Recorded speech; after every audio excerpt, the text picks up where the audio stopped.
Chapter 29. Dan. In his rush to leave, Sol had grabbed the item carelessly, exposing the side with the three-dimensional coordinate diagram. MM. This time, the nasal sound took a turn, carrying a hint of pleading. A second-rank apprentice had seen something interesting. He didn't snatch it outright, but simply expressed his desire.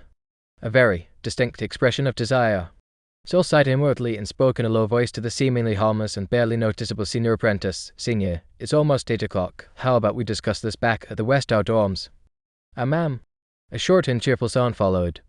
Sol quickly made his way back to the West Tower, with the second-rank apprentice trailing closely behind. Silent. Unnoticeable. Like a ghost haunting his back. By the time Sol returned to the West Tower dormitories, most apprentices had already made their way back. It was an unspoken rule that few stayed outside in the East Tower past 8, but they didn't return too early. This was the busiest time in the West Tower dormitory area. Even some of the more established first-rank apprentices living on the 6th floor would come out for some fresh air. The reason? Too much pressure. Living in such a small wizard tower, those who hadn't reached the second rank rarely had the chance to step outside. After a full day of mentally exhausting studies, the moment they returned to the dorms was when they were both most fatigued and most relaxed. Sol had almost never seen apprentices like this. Because every time he returned, he would go straight into his room, never lingering outside. But today seemed especially lively. Kelly was leaning against her dormitory door, seemingly waiting for him. When she saw him, she took 2 steps forward, looking slightly displeased. Why didn't you attend the Mutual Aid Society meeting? Sol blinked. I forgot.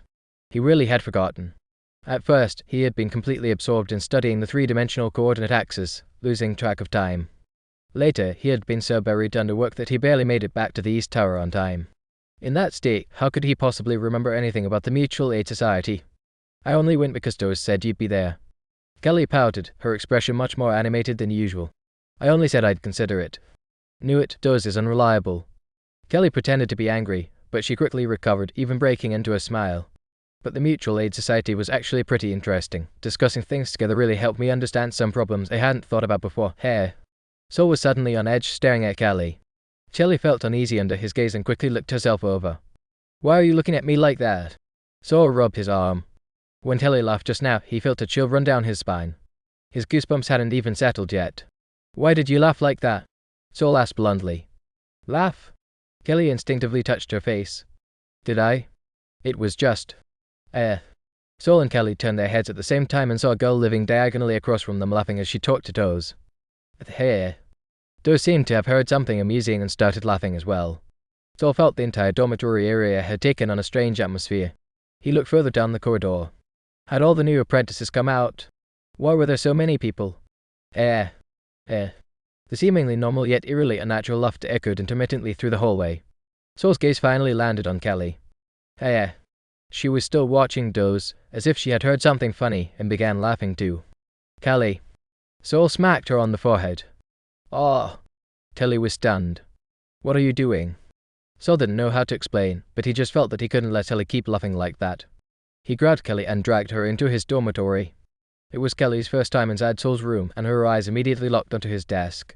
As expected, a top student was always the most interested in studying.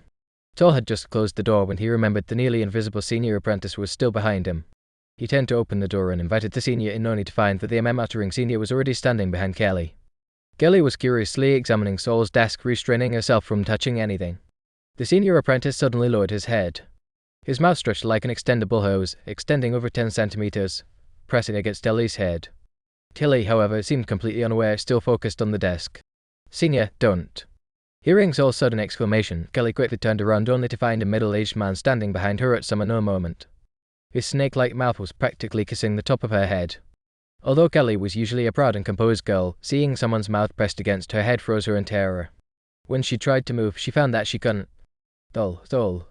The 12-year-old girl called for help in a trembling voice. Sol was about to rush forward when the senior apprentice shook his head at him.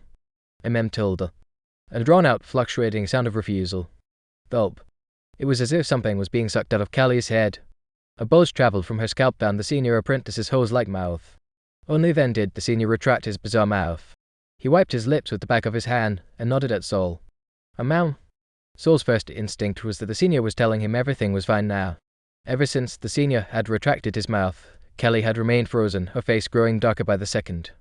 I got tricked, she muttered, touching the top of her head. There were 2 small wounds, barely painful unless pressed. Kelly came to her senses and respectfully bowed to the senior who had saved her. "Thank you very much." The senior ignored Kelly and simply nodded at Sol.